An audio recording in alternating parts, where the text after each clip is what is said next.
नमस्कार, लोकसभा टीवी में आपका स्वागत है। मैं हूं प्रतिबिंब शर्मा और आप देख रहे हैं जनपक्ष। और जनपक्ष में आज हम बात करेंगे सीमा पर तनाव के बीच चीन में बने सामान के बहिष्कार को लेकर उठ रही आवाज की। और इस आवाज को हमने नाम दिया है चीनी सामान कितना नुकसान।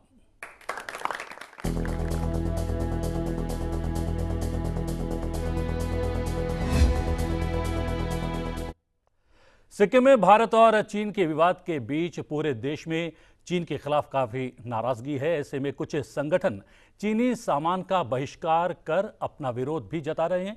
लेकिन सवाल ये उठता है कि चीनी सामान का बहिष्कार कहां तक संभव है, जब वो न सिर्फ हमारे देश में, हमारी अर्थव्यवस्था में, हमारे व्यापार, हमारे बाजार और यहां तक कि हमारे तीज त्योहार और उत्सवों में भी घुस आया हो।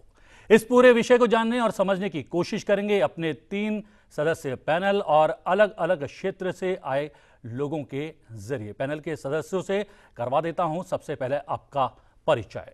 अश्विन महाजन हैं, राष्ट्रीय सह संयोजक स्वदेशी जागरण मंच, सर आपका बहुत बहुत स्वागत है। रवि विक जी हैं, Punjab and Haryana chambers of commerce के पूर्व अध्यक्ष, सर आपका भी बहुत बहुत स्वागत है। और राजीव तुरी जी, प्रवक्ता, राष्ट्रीय स्वयंसेवक संघ। सर, अगर अश्विन जी आपसे चर्चा करूं, आप लोगों की तो ये एक लाइन है स्वदेशी की, और अभी से नहीं बहुत बरसों से ये अभियान आप लोग चलाए हुए हैं। लेकिन पिछले दिनों देखा जब पाकिस्तान के साथ बहुत सहयोगात्मक रवैया चीन अपना रहा था, उस दौरान दिवाली का माहौल था, दिवाली का त्यौहार था, तब भी कहीं ना कहीं स्वदेशी अपनाने और चीनी सामान के बॉयकॉट की अपील की गई। और अब सिक्किम में नए सिरे से जब तनाव हो रहा है सीमा पर, तब भी आपने नए सिरे से फिर से स्वदेशी अपनाने और चीनी सामान का बायकॉट करने की अपील की है और एक बड़ा कार्यक्रम भी आप लोग चला रहे हैं। क्या आपको लगता है इस कार्यक्रम को चलाने के बाद स्वदेशी अपनाने वाले लोगों की संख्या में इजाफा होगा और चीनी सामान का बहिष्कार हो पाएगा?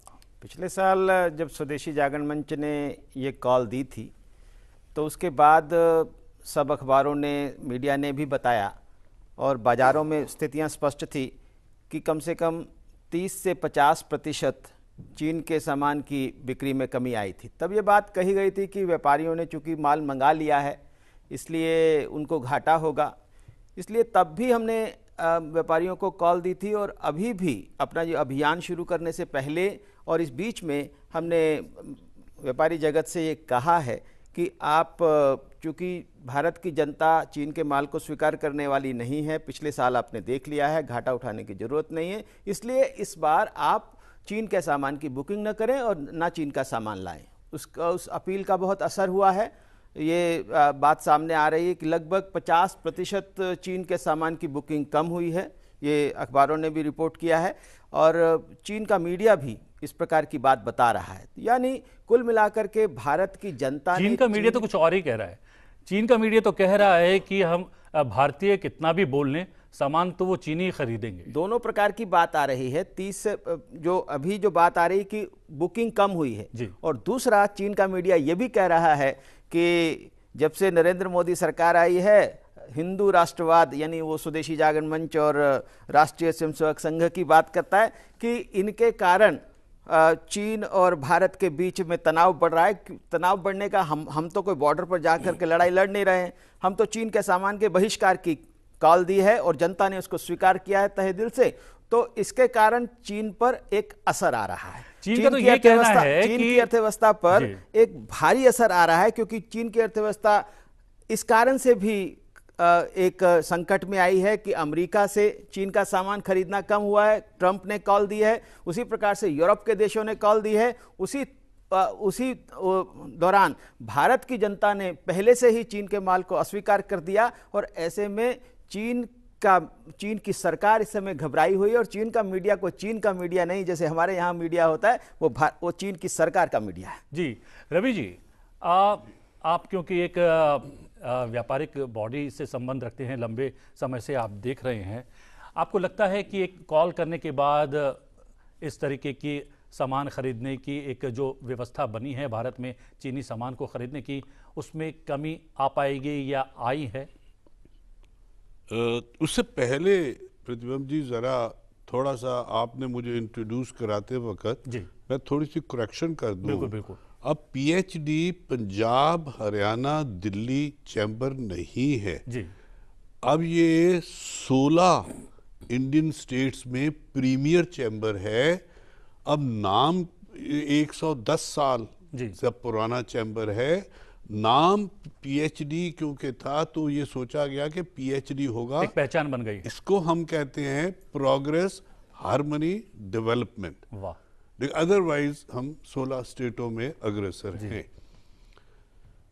बाकी देखिए, बहिष्कार की बात मैं इसलिए कुछ नहीं इसके ऊपर कमेंट करना चाहता कि जब अपनी सरकार हो और चुनी हुई हो और मेजॉरिटी की हो, उसको स्टेप्स लेने होते हैं कि देश हित में क्या स्टेप्स है, क्या करना चाहिए। जी। नॉर्मली जो बहिष्कार वगैरह होते रहे, पहले महात्मा जी ने किया, वो उस वक़्त थे जिस वक़्त के सरकार विदेशी थी और हमारे हाथ में कोई पावर नहीं थी। एक तो ये। हैविंग सेड दैट, आखिर सवाल है प्रतिबिंब जी, चाहे वो एक इंडिविजुअल हो चाहे देश हो, क्या चीज़ें उसको चाहिए। सबसे पहले एक मैं हूँ एज ए इंडिविजुअल, मुझे सिक्योरिटी चाहिए। जी कोई मुझे मार ना जाए, कोई मुझे चाकू ना मार जाए, कोई मेरी बीवी को ना उठा के ले जाए, कोई मेरे घर से सामान ना ले जाए, सिक्योरिटी चाहिए। दूसरी चीज़ है एम्प्लॉयमेंट चाहिए। जी मैं भिखारी ना रहूं, मेरे पास एम्प्लॉयमेंट हो। उसके बाद फिर आता है कि हाँ मेरी समृद्धि हो और मैं उस तरफ बढ़ूं। अब इन चीजों में, तीनों में जब सोचे हम, तो चाइना इस वक्त, चाइना से क्योंकि ज्यादा माल आ रहा है, तो वो दोनों चीजों को काट रहा है। हमारी सिक्योरिटी को भी काट रहा है और एम्प्लॉयमेंट को तो बहुत भयानक तरीके से काट रहा है। जी देखे ना, 125 करोड़ का मुल्क हो और आदमियों के पास एम्प्लॉयमेंट ना हो।